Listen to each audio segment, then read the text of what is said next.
Hey guys welcome to my new blog. আজ বিকেল থেকেই বেশ ঠান্ডা হাওয়া দিচ্ছিল আর রাত 9টায় আমরা বাইক নিয়ে বেরিয়ে পড়লাম এক বাঙালি বিয়েবাড়ির ইনভাইটেশনে। রাস্তায় এতটাই ঠান্ডা ছিল যে হাত পা বরফ হয়ে যাচ্ছিল, তবু উইন্টারে রাইডের একটা আলাদাই মজা হয়। বিয়েবাড়ি পৌঁছেই সবার আগে একদম ক্যামেরা খুলে ফেললাম। লাইটিং, সাজানো স্টেজ আর খাবারের গন্ধ এসব মিলে একটা আলাদাই এক্সাইটমেন্ট। খুব সুন্দর ডেকোরেশন করেছিল ওরা, আর কোণে সাজানো থেকে শুরু করে তত্ত্ব সাজানো, ঘর সাজানো, আমার তো খুব বেশ ভালোই লেগেছে। এরপর আমরা খাবারের সাইডে চলে আসলাম। তো খাবারের মধ্যে অনেক কিছুই ছিল, যেমন স্টার্টারে ছিল chicken pakora, fish ball, momos, coffee, আর অন্যদিকে ছিল ফুচকা, আইসক্রিম স্টল, সব কিছুই ছিল।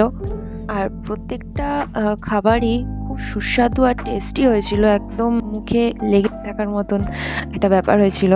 আর এখানে একজন বেশ সুন্দরভাবে সানাই বাজাচ্ছিলেন। বেশ ভালোই ডেকোরেশন, ভালো অ্যারেঞ্জমেন্ট, সব কিছু মিলিয়ে খুব সুন্দর। এরপর আমরা মেন কোর্সের দিকে চলে আসলাম একদম। তো তোমরা দেখো, এই সব আমাদের প্রিপারেশন চলছে একদম খাওয়া দাওয়ার। আর এটা হলো মেনু। সাদা ভাত ছিল, মাটন ছিল, চিকেন, সব কিছুই ছিল।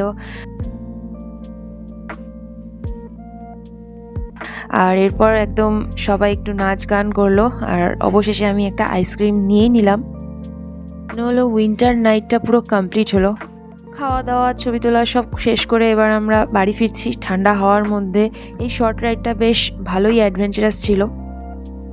তো এই ছিল আমাদের আজকে ছোট্ট এক উইন্টার নাইট স্টোরি ট্রাভেল জেমসের লেন্স থেকে। আরও ছবি আর আপডেট পেতে ফলো করো ইনস্টাগ্রামে। আর ভিডিওটি ভালো লাগলে অবশ্যই লাইক, সাবস্ক্রাইব করে পাশে থেকো। Love you, tata, until next time.